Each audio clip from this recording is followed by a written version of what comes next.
اور یہ بھی اللہ کو علم میں تھا، اللہ کے علم میں بات تھی کہ میں نے جس وقت ملائکہ کے سامنے یہ اپنا پروگرام اور اپنی مشیت اور اپنا ارادہ رکھنا ہے کہ میں زمین پہ اپنا ایک نائب بنانا چاہتا ہوں، تو ملائکہ نے اس پہ معترض ہونا ہے، انہوں نے اعتراض کرے. یہ بھی اللہ کے علم سے کوئی شے باہر نہیں ہے، کوئی ذرہ اللہ کے علم سے باہر نہیں ہے، کوئی قطرہ اللہ کے علم سے باہر نہیں ہے. تیری میری حرکت، تیری میری سکنات اللہ کے علم سے باہر نہیں ہے، حتیٰ کہ تیرا میرا ارادہ اور تیری میری نیت اللہ سے مخفی نہیں ہے. عالم الغیب والشہادہ ہے، وہ ہر مخفی شے کو جانتا ہے، ہر اخفا شے کو جانتا ہے، ہر سری شے کو جانتا ہے، ہر ظاہر شے کو جانتا ہے، ہر ظاہر شے کو جانتا ہے، ہر باطن شے کو جانتا ہے. جو شے مارز وجود میں آ چکی ہے اسے بھی جانتا ہے، اور جو ابھی تک مارز وجود میں نہیں آئی اسے بھی جانتا ہے. وہ اشیاء کی حقیقتوں کو بھی جانتا ہے اور ان کے اسرار اور رموز کو بھی جاننے والا ہے، سب کچھ جانتا ہے، کوئی شے اس سے مخفی نہیں ہے. اس کا اپنا اعلان ہے کہ رات تاریک ہو، جنگل تاریک ہو، رات کی تاریکی میں، جنگل کی تاریکی میں، اور جنگل کی تاریکی میں کالا پہاڑ ہو، اور اس کالے پہاڑ کے اندر کالی غار ہو، کالی غار کے اندر کالی چٹان ہو، اور کالی چٹان کے اوپر کالے رنگ کی چھوٹی سی چیونٹی رینگ رہی ہو. میرا رب فرماتا ہے اتنے پردوں کے اندر بھی میں اس کے رینگنے کو بھی جانتا ہوں، اس چیونٹی کو بھی پہچانتا ہوں. یہ ہے میرا رب. میں کس دھوکے کے اندر اپنے آپ کو مبتلا کر کے بیٹھا ہوا ہوں کہ میں مخفی انداز میں کوئی کام کر لوں گا، کسی کو پتہ نہیں چلے گا. بھائی کسی کو کیسے ہی نہیں پتہ چلے گا؟ تو انسانوں کی نگاہوں سے چھپ کر تو کوئی گناہ کر سکتا ہے، اللہ سے کیسے چھپے گا؟ اللہ سے کیسے چھپے گا؟ یہی تو مصر کے اندر ہوا تھا. زلیخا حضرت یوسف علیہ السلام کو لے کے 7 بند کمروں کے دروازے بند کرتے کرتے اس آخری کمرے میں پہنچی جہاں ہوا کا گزر بھی نہیں ہو سکتا تھا، کوئی فرد بشر آنا تو دور کی بات ہے. اور اس وقت اس نے حضرت یوسف علیہ السلام کو گناہ کی دعوت دی تھی. ہے تلک، آئیے میرے قریب. فرمایا قال معاذ اللہ، میں یہ کیسے کر سکتا ہوں؟ کہا زلیخا نے جتنے میرے بت ہیں اس خاص کمرے میں، ان سارے بتوں کے اوپر میں نے چادریں ڈال دی ہیں، پردے ڈال دی ہیں، بت میرے دیکھ نہیں رہی، یہی میرے خدا ہیں. فرمایا تیرے خدا تو بس یہ ہیں کہ ایک پردے کے پس پشت وہ جان نہیں سکتے. میرا رب وہ ہے جو 7 آسمانوں کو جانتا ہے، 7 زمینوں کو جاننے والا. اس کی آنکھوں پر میں کیسے پردے ڈالوں؟ معاذ اللہ، مجھے ڈر ہے اللہ کا، مجھے خوف ہے اللہ کا. میں گناہ کرنا تو دور کی بات ہے، گناہ کو سوچ بھی نہیں سکتا، اس لیے کہ میں نبی ہوں، اور نبی معصوم ہوتا ہے، وہ بھول کر بھی گناہ نہیں کرتا. گناہ کی بات ہی کیا، وہ تو نبی آتا ہی دنیا میں اس لیے ہے تاکہ جو دنیا کے اندر لوگ گناہوں کی دلدل کے اندر پھنسے ہوئے ہیں انہیں اس دلدل سے نکالے اور ظلمتوں سے نکال کر نور کے ماحول کے اندر لائے. نبی تو دنیا کے اندر تشریف اس لیے لے کے آتے ہیں. حضرت آدم علیہ السلام کو اللہ کریم نے اپنے دست مبارک کے ساتھ خلق کیا، اسی کا یہاں پر ذکر کرنا چاہ رہا ہوں. میں نے اپنا موضوع عرض کر دیتا ہوں. آج سے میں نے جو موضوع اپنا انتخاب کیا ہے وہ یہ ہے کہ انسان اول کے زندگی کے نمایاں اسباق.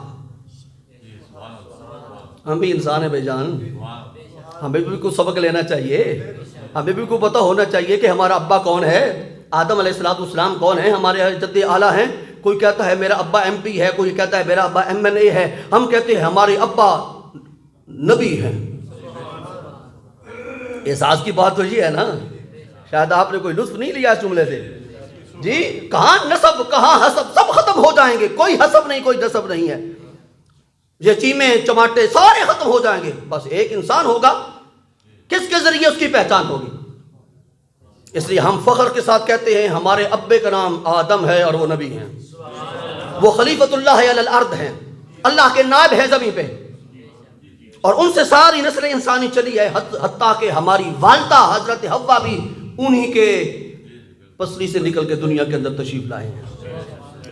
ہمارے ابا بھی نرالے ہیں، ہمارے والدہ بھی نرالے ہیں، اور ہمارے نبی بھی نرالے ہیں. سبھی چیزیں ہی اللہ نے ہمیں انوکھی عطا فرمائی. اور ہم کل مخلوقات میں جس وقت اپنے آپ کو دیکھتے ہیں تو کل مخلوقات میں ہماری وجود ایک اکائی کی حیثیت رکھتا ہے، لیکن اس اکائی کی حیثیت رکھنے کے باوجود اللہ کریم نے شرف کا، بزرگی کا، عزت کا، عظمت کا، فضیلت کا اور حسن و جمال کا پیکر کسی مخلوق کو اگر بنایا ہے تو وہ حضرت انسان ہے. اتنا کوئی خوبصورت جانور ہے، مور بڑا خوبصورت ہے، لیکن جس وقت اپنے پاؤں کو دیکھتا ہے وہ شرمندگی سے پسینے میں شرابور ہو جاتا ہے کہ میرے پاؤں کیسے. جس وقت وہ پیر ڈالتا ہے تو اس کے بڑے خوبصورت پر اور وہ اس کے اپنے سارا جوبر پر ہوتا ہے حسن و شباب. پھر اللہ کریم فرماتے تو اپنے آپ کو دیکھ کے بڑے پیلیں ڈال رہا ہے, بڑا ناز کر رہا ہے, بڑا فخر کر رہا ہے, ذرا اپنے پاؤں تو دیکھ. پاؤں کو دیکھتا ہے تو اپنے پروں کو سمیٹ لیتا ہے. لیکن انسان تو ناز کر, تجھے اللہ کریم نے وہ شکل و صورت عطا کی ہے جس شکل و صورت کو اللہ کریم نے اپنے محبوب محمد کے لیے پسند فرمایا ہے. کوئی لطف نہیں آیا. جس شکل و صورت کو, میں اس جملے پہ قربان نہ جاؤں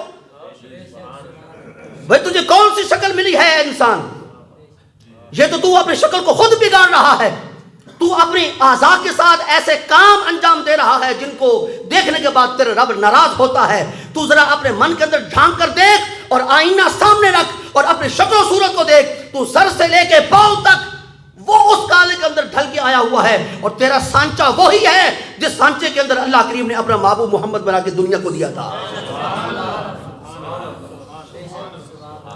جی تیرے ہاتھ ان جیسے نہیں ہیں, تیرا چہرہ ان جیسا نہیں ہے, لیکن کچھ شباہت ہے. وہ اصل ہے, تو نقل ہے. لیکن نقل کو بھی حیا کرنی چاہیے کہ میں کسی کی اصل کی نقل ہوں. نقل تب بنے گی پہلے کوئی اصل موجود ہوگی. فوٹو اسٹیٹ کروانے کے لیے آپ جاتے ہیں تو پہلے کوئی اصل آپ کے پاس ہوگی, تو تب فوٹو اسٹیٹ مشین کے اندر رکھی جائے گی تو اس کا پرنٹ نکلے گا. تو اصل کاپی محمد پاک کی ذات گرامی ہے, تو اور میں سارے نقل ہیں. اور جملہ اگر سن لیں بڑا پیارا سا عرض کر دیتا ہوں, نقل مار کے بھی بندہ پاس ہو جاتا ہے کہ نہیں ہوتا؟ اور نقل مار کے بھی بندہ, جس نے پیپر لینا ہے وہ ایگزامینر ہے, جس نے چیک کرنا ہے وہ پیپر چیکر ہے. پیپر چیکر تو تیرا ایگزامینر نہیں ہے نا. ایگزامینر کی نظر کے اندر تو نقل کرنے والا ہے, پیپر چیکر کے اندر تو نقل کرنے والا نہیں ہے. اس نے تو دیکھنا ہے پیپر بڑا سونا لکھا ہوا ہے, وہ تیرے سونے پیپر کو دیکھ کے کہے گا یہ پاس ہے. اے نقل مارنے والے محمد پاک کے تو پاس ہے. لیکن ان کا نکال تو بننا, کوئی نہیں سمجھ رہی گل دی میری, اور نکال تو ان کا بن. اللہ بھی یہ چاہتے ہیں بھئی میری بات سنو, جس طرح رسول کریم نے اللہ کی عبادت کی ہے میں اور آپ کر سکتے ہیں, کر سکتے ہیں ایسی عبادت.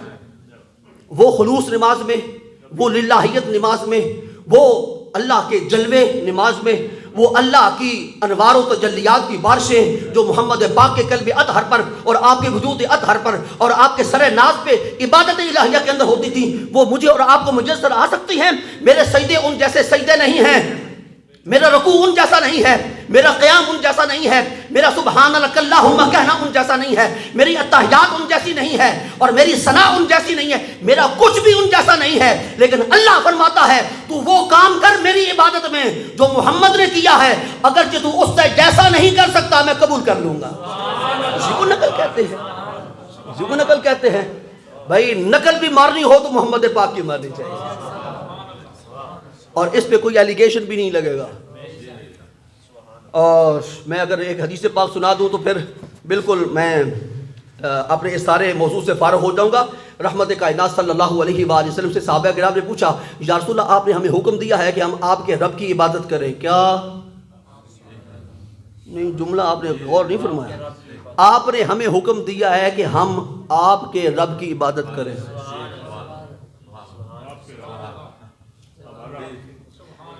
میرے لیے تو بہت بڑا جملہ ہے. آپ نے ہمیں یا رسول اللہ آپ نے ہم امتیوں کو حکم دیا ہے کہ ہم امتی محمد کے رب کی عبادت کریں. ہم نے تو رب کو بھی پہچانا ہے تو محمد کے واسطے سے پہچانا ہے. ہم نے تو رب کو بھی پہچانا ہے تو محمد کے واسطے سے پہچانا. ہم کون ہوتے تھے رب کو پہچاننے والے؟ ہماری عقل کہاں جو اللہ کا ادراک کر سکے, ہمارے پاس علم کہاں جس علم سے اس لامحدود ذات کا ہم احاطہ کر سکیں. ہمیں تو اس کا علم نہیں ہے, اس کی نہ صفات کا علم ہے, نہ اس کے افعال کا علم ہے, نہ اس کی ذات کا علم ہے. ہم نے قرآن پڑھا تو قرآن نے کہا ید اللہ, اللہ کا ہاتھ ہے. ہم سوچ کے اندر پڑ گئے کہ اللہ کا بھی ایسا ہاتھ ہوگا یا اس سے 4 گنا 10 گنا بڑا ہوگا. ہمیں محمد پاک نے فرمایا اللہ کا ایسا ہاتھ نہیں ہے, اس ہاتھ سے مراد اللہ کی قدرت ہے. تو ہمیں اللہ کے ہاتھ کا بھی پتہ چلا تو محمد پاک کی زبان سے ہم نے قرآن پڑھا تو قرآن پاک کے اندر لکھا ہوا تھا وجہ اللہ کا معنی ہے اللہ کا چہرہ. ہم نے ذات مصطفیٰ سے رابطہ کیا, کیا محمد پاک اللہ کا بھی چہرہ ایسا ہے یا اس سے 2-4 گنا یا 10 گنا یا 100 گنا بڑا ہوگا؟ فرمایا نہیں, اللہ کا چہرہ کوئی چہرہ نہیں ہے, اس سے مراد ہے اللہ کا حسن اور اس کے حسن کے جلوے اور اس کے انوار اور اس کی تجلیات. فرمایا جس طرح بھی تو رخ کرے گا اللہ کے انوار ہوں گے, اللہ کی تجلیات ہوں گی, ایسی اشیاء ہوں گی جو اللہ کے حسن کی طرف دلیل بنے گی. ہم نے تو اللہ کی ذات کو پہچانا محمد کے واسطے سے, اللہ کی صفات کو جانا محمد کے واسطے سے, اور اللہ کی حکمتوں اور اللہ کی قدرتوں کو جانا محمد پاک کے واسطے اور وسیلے سے. تو سلام کرتے ہیں اس گنبد خضرا کے مکی کی بارگاہ میں. اللہ اکبر. تو رحمت کائنات سے پوچھا گیا یا رسول اللہ صلی اللہ علیہ وآلہ وسلم ہم آپ کے رب کی عبادت کرنا چاہتے ہیں تو کیسے کریں؟ فرمایا تم کما حقہ میرے رب کی عبادت نہیں کر سکتے, محبوب پھر کرنی بھی ہے آپ کا حکم ہے اور کر بھی نہیں سکتے یہ بھی آپ کا حکم ہے, کریں تو کیا کریں؟ فرمایا صلو کما رأیتمونی اصلی, مجھے جس طرح اس کی عبادت کرتے ہوئے دیکھتے ہو ویسے کرتے چلے جاؤ, تمہاری عبادت بھی میری نکالی میں قبول ہو جائے گی.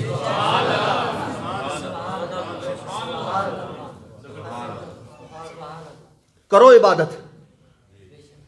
اور ساتھ ہی فرمایا تم ایسی عبادت نہیں کر سکتے, ایسی عبادت نہیں کر سکتے. کرنے کا حکم بھی ہے, ساتھ تنبیہ بھی ہے کہ ایسی عبادت تم کر نہیں سکتے. تو پھر کرنے کا حکم بھی یہ بھی پورا کرنا ہے, اور ہم ایسی عبادت کر بھی نہیں سکتے. یا رسول اللہ پھر کریں تو کیا کریں؟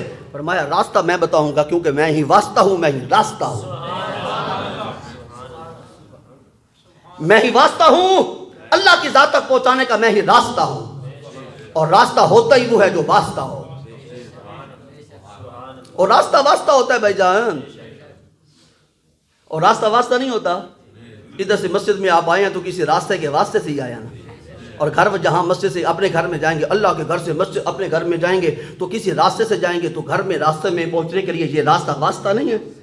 اگر یہ راستہ واسطہ ہے تو محمد راستہ ہے اور واسطہ بھی ہے. مجھے ان کے علاوہ کچھ نہیں پتا, مجھے محمد پاک کے علاوہ کسی بات کا پتہ نہیں ہے. میں تو ہر بات کو گھیر گھار کے ان کے حریم ناز میں لاتا ہوں, بس مجھے اور اس بات کا پتہ نہیں ہے. کسی نے علم والوں کے پاس جمعے پڑھنے ہوں تو وہ علماء ڈھونڈیں. فقیر تو بس اپنا مشرب آپ کو عرض کر چکا ہے, فقیر کی ہر بات گھیر گھار کے طواف کرتی کرتی حضور کے بارگاہ ناز میں پہنچے, کیونکہ میں نے ان کا کلمہ پڑھا ہے اور انہی کے کلمے پہ میری نجات ہے. تو جو میرے نجات دہندہ ہیں میں ان سے کیسے اعراض برت سکتا ہوں؟ میں تو لمحہ لمحہ ان کو یاد کرتا ہوں, اور ان کی توفیق سے اور ان کی عنایت سے اور ان کے کرم سے اور ان کے لطف سے اور ان کی مہربانی سے, اور وہی مجھے دے رہے ہیں اور انہی کا دیتا ہوا میں کھا رہا ہوں. اللہ اکبر. آدم علیہ السلام کو اللہ کریم نے خلق فرمایا. اوہو, ہماری تو تمہید کے اندر یہ وقت گزر گیا, تو میں عرض یہ کر رہا تھا کہ انسان اول کی زندگی کے اسباق, آج سے ہمارا یہ موضوع چلے گا. انسان اول کی زندگی کے بہترین اسباق, لیسنز. وہ دنیا میں آئے تو کیسے آئے, آئے تو کیوں آئے, رہے تو کیسے رہے, معاش کیسا تھا, حسن معاشرت کیسی تھی, حسن معاش کہتا تھا, ساتھ کیا لائے, یہ ساری زندگی کے اسباق ہیں. ان میں سے پہلا سبق, انسان اول کی زندگی کا پہلا سبق کہ انسان کو اللہ کریم نے زندگی کا آغاز کرنے کے لیے جب حکم دیا اور اس خاکدان عالم میں اتارا تو اسے ظلمتوں اور تاریکیوں اور جہالت کے اندھیرے کے اندر نہیں بنایا, اسے علم کے اجالوں میں بنایا. یہ شاید پہلا سبق آپ کے ذہن میں اتر جائے. انسان اول کی زندگی کا پہلا سبق علم ہے. انسان اول کو اللہ کریم نے خلق کیا, خود اسے علم دیا. اس پر پہلی آیت کریمہ یہ دلیل ہے, وَإِذْ قَالَ رَبُّكَ لِلْمَلَائِكَةِ انی جاعل فی الارض خلیفہ. جس وقت اللہ کریم نے سارے ملائکہ کو جمع کر کے فرمایا میں زمین پہ اپنا نائب اور اپنا خلیفہ بنانا چاہتا ہوں, انی جاعل فی الارض خلیفہ. قالوا, انہوں نے جواباً کیا کہا, اتجعل فیہا من یفسد فیہا ویسفک الدماء. دو عیب ہماری ذاتوں کے اندر جو آج بھی موجود ہیں ملائکہ نے اس وقت اللہ کریم کی بارگاہ میں پیش کیے. مولا جی تو ایسے کو اپنا نائب اور خلیفہ بنا کے دنیا کے اندر مبعوث کرنا چاہتا ہے, بھیجنا چاہتا ہے, وَيَسْفِكُ الدِّمَاء, جو زمین پہ جا کر خون ریزی کرے گا. قتل و غارت کرے گا، خون ریزی کرے گا، وَيَسْفِكُ الدِّمَاء، اور ساتھ اپنی تعریف کرتے ہوئے اللہ کریم کی بارگاہ اقدس کے اندر وَنَحْنُ نُسَبِّحُ بِحَمْدِكَ وَنُقَدِّسُ لَكَ، ہم نہیں ہیں تیری عبادت کرنے کے لیے، ہم نہیں ہیں تجھے سراہنے والے، ہم نہیں ہیں تیری تعریف کرنے والے، ہم نہیں ہیں تیری حمد بیان کرنے والے، وَنَحْنُ نُسَبِّحُ بِحَمْدِكَ وَنُقَدِّسُ لَكَ، ہم نہیں ہیں تیری تنزیہ بیان کرنے والے، ہم ہی ہیں تیری تقدیس بیان کرنے والے، ہم ہی ہیں تیری ساری قدرتوں کا ادراک رکھنے والے اور ان کا اظہار کرنے والے۔ اس کے جواب میں اللہ کریم نے کیا فرمایا؟ قال انی اعلم ما لا تعلمون، ملائکہ میں بہتر جانتا ہوں تم کچھ بھی نہیں جانتے، میں جس کو بنانا چاہتا ہوں تم نے سمجھ رکھا ہے کہ میں نے اپنی عبادت کے لیے اسے بنانا ہے، اپنی تقدیس اس سے کروانی ہے، اور تم نے کہا ہے کہ وہ خون ریزی کرے گا، فساد کرے گا، دنگا کرے گا، دنیا کے اندر جا کر اس کی امن کو تہو بالا کرے گا۔ مت سمجھنا کہ سارے ایسے ہوئے، 5 انگلیاں برابر نہیں ہوتی، ان میں سے کوئی داتا علی حجویری بھی ہوگا، ان میں تمہاری نظر اے ملائکہ صرف ابو جہل اور ابو لہب پہ ہے، دیکھنا مکہ کی وادی کے اندر صرف ابو جہل اور ابو لہب ہی نہیں ہیں، اسی مکہ کی وادی سے ابو بکر بھی پیدا ہوگا، عمر فاروق بھی پیدا ہوگا۔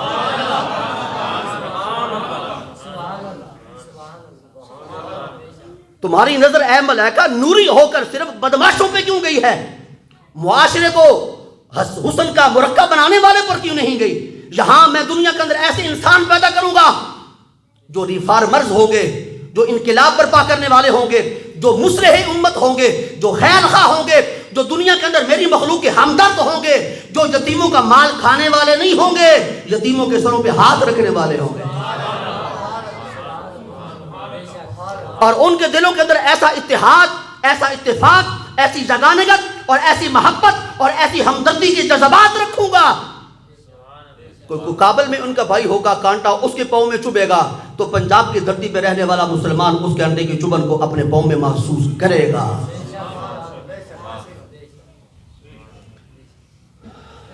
ملائکہ کے اندر نیگیٹیوٹی نہیں ہونی چاہیے تھی، ویسے پتہ نہیں کیوں آ گئی ہے، کیونکہ انہوں نے اپنے مد مقابل آج تک کسی کو دیکھا نہیں تھا، لیکن میں اس نیگیٹیوٹی کو اور منفی اثر کو مثبت انداز میں آپ کے سامنے رکھتا ہوں۔ وہ جملہ جو ہے وہ میں نے آپ کو عرض کر دیا، نیگیٹیوٹی کا نہیں، آپ نے بھی فرمایا حسد، وہ بھی اس کو بھی میں اپنے پاس محفوظ رکھتا ہوں۔ اصل میں یہاں پر رکابت تھی، رکابت جو میں سمجھاؤں، اگر رکابت کا مفہوم پتہ ہو تو رکابت کیا ہوتی ہے؟ ایک محبوب ہے، اس کے چاہنے والے 2 ہیں، یہ چاہتا ہے کہ اس کی توجہ مجھے نصیب ہو، وہ چاہتا ہے کہ اس کی توجہ ساری مجھے نصیب ہو۔ ملائکہ کے اندر حسد نہیں تھا، رکابت تھی، وہ اللہ کی عبادت کر رہے تھے اور انہیں پتا تھا کہ محمد عربی کی دنیا میں تشریف لے جانے کے بعد مسجدوں نے بھی آباد ہونا ہے اور ویرانوں نے بھی اللہ کی عبادت سے آباد ہونا ہے، اور وہ تنہا اللہ کی عبادت کرنے والے تھے ملائکہ، اور اس سے پہلے ان کی عبادت میں جو اللہ کی وہ کر رہے تھے کوئی شریک نہیں تھا۔ اب اللہ کریم نے فرمایا میں ایک انسان بنانا چاہتا ہوں، اور وہ انسان بھی عام انسان نہیں ہوگا، میرا نائب ہوگا، میرا خلیفہ ہوگا۔ ان کے دل کے اندر رکابت کے جذبات بڑے ہیں، اور انہوں نے کہا ہمارا کوئی مد مقابل اور بھی آنے والا ہے جو ہم سے بڑھ کے اللہ کی عبادت کرے گا اور جنت میں ہم سے اعلیٰ مقام حاصل کر لے گا، اور ہم جنت میں اس کے خادم ہوں گے۔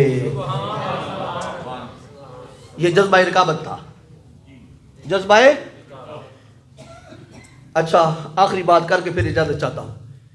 وہ ایک شعر ہے کسی کا بڑا پرانا، کسی استاد شاعر کا، وہ کہتا ہے کہ فرشتہ کہنے سے میری توہین ہوتی ہے، میں انسان ہوں نا، مجھے فرشتہ نہ کہو، فرشتہ کہنے سے میری توہین ہوتی ہے، میں مسجود ملائک ہوں، مجھے انسان ہی رہنے دو۔ تم مجھے کہہ رہے ہو نا کہ یہ انسان فرشتہ، نہ میری توہین ہوتی ہے، میرا جو مقام ہے میں اس سے نیچے آ جاتا ہوں، میرا گراف گر جاتا ہے، میں گراوٹ کا شکار ہو جاتا ہوں، میں احساس کمتری میں مبتلا ہو جاؤں گا، نہ مجھے فرشتہ نہ کہو، میں انسان ہو کر فرشتوں سے افضل ہوں، کیونکہ مجھے خلق کر کے اللہ کریم نے فرشتوں سے فرمایا تھا اسجدوا لآدم، سجدہ کرو اسے۔ وہ سجدہ کرنے والے ہیں اور میں سجدہ کیے جانے والا ہوں، میں مسجود ہوں۔ وجہ کیا ہے؟ شعر صرف نہیں نہ سنانا، وجہ بھی عرض کرنی ہے۔